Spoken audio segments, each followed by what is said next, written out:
Welcome to our channel Future Stenographers. Ready for the dictation. 10 seconds, 5 seconds. Ready, start.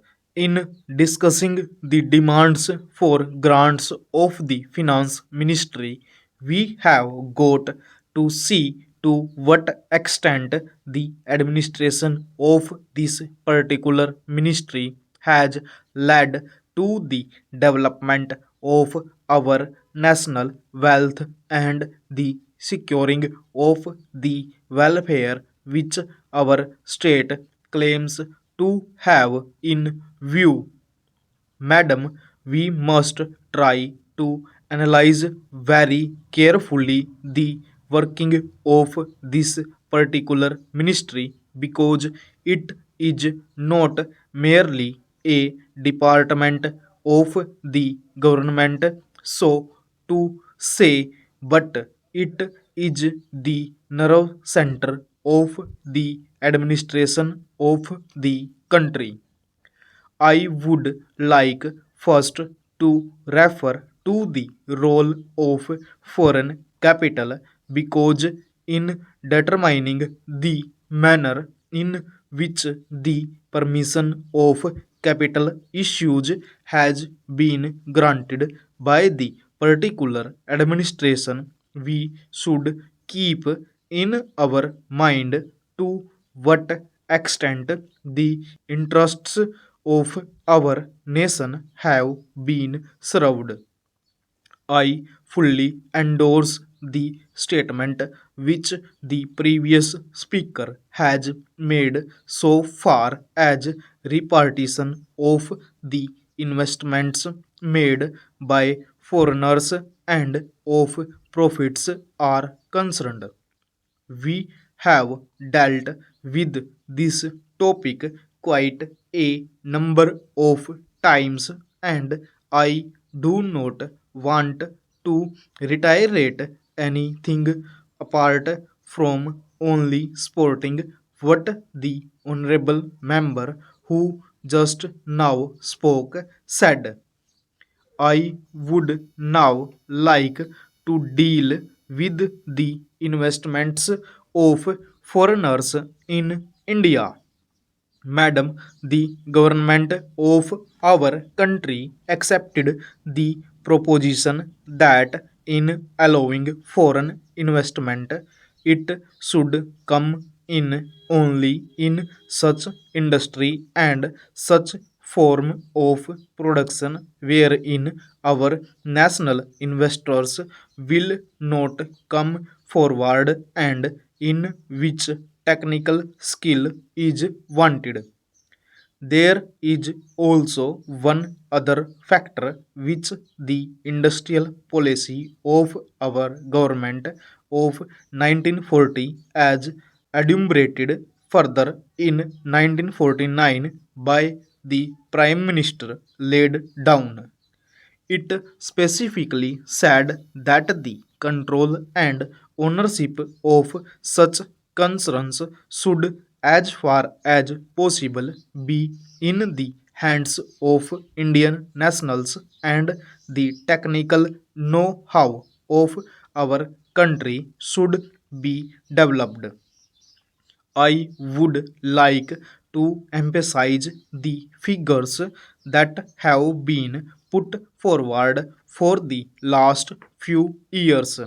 From 1947 till the end of 1952 or the earlier part of 1952, it has been reported that rupees 19 crores of foreign capital have been allowed to be invested in our country.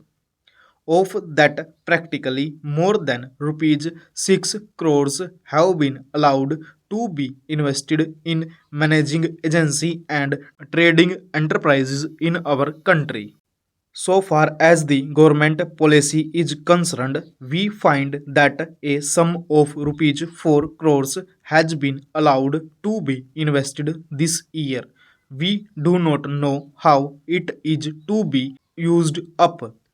We have been told that during the period 1948-53, nearly rupees 35 lakhs have been allowed to be invested in textile machinery and generally in the textile industry.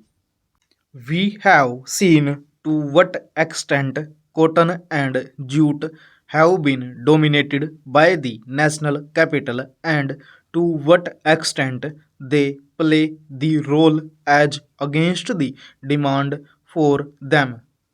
We know further what the government is doing in regard to these industries and how the Indian counterpart in these industries are behaving. Then why this further penetration of foreign capital? Even in regard to the expansion scheme, we find that paints, soaps, electric fans, and machine tools are some of the industries where the government is allowed foreign interest to establish or expand their factories. It will adversely compete with the production of the country when the indigenous producers do not find any market in this sphere. Therefore, we have got to see to what extent the capital issue has been regulated by this government and particularly by the finance department so that the national well being of the country could be guaranteed. Then we have got to look into the fact as to how far the new industries are allowed to function.